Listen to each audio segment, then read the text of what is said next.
Hello there, this is Vincent. I'm here in Cloverdale, California. Cannot see the fire currently. I was able to see it the other day when it started. Sort of my view here. But I'm here to talk to you about Rewire.News.com. A really great resource as far as navigating the umbrella of reproductive justice or reproductive politics.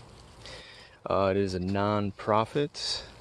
The website has all their tax returns, which is great, so you can kind of get that transparency, which I think is super important, so you know that they're not backed by specific big donors or large corporate entities, so you can at least trust in the fact that they're not being backed by any sort of agenda, specific ideology, which is great.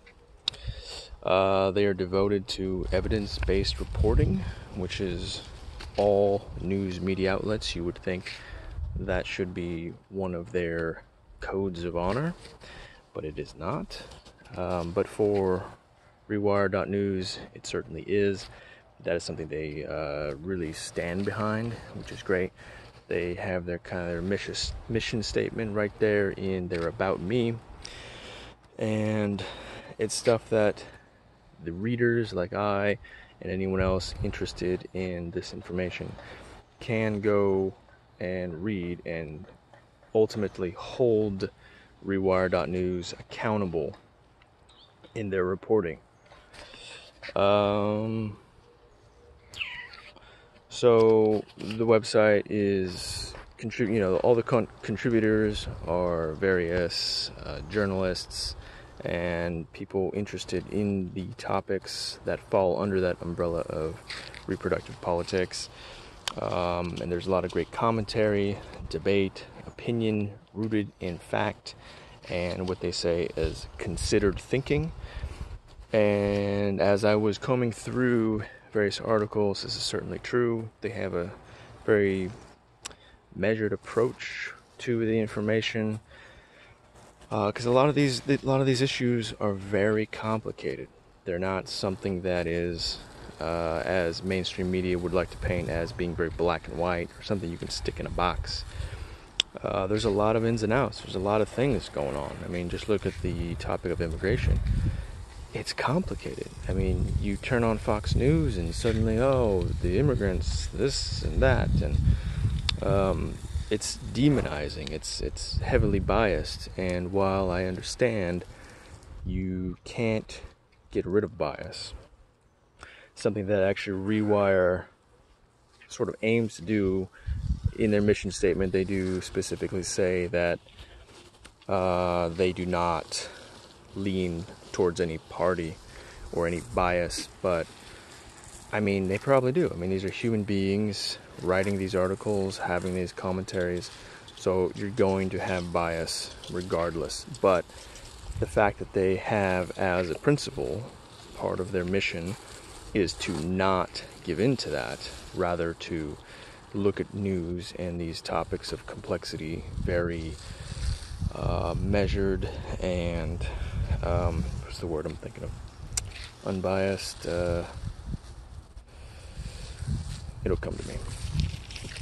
Anyway, so their goal, of course, is to foster public knowledge and really to dispel misinformation on issues that more commonly are shrouded in misinformation and ideology, which is a tough thing to do. That's a hard thing.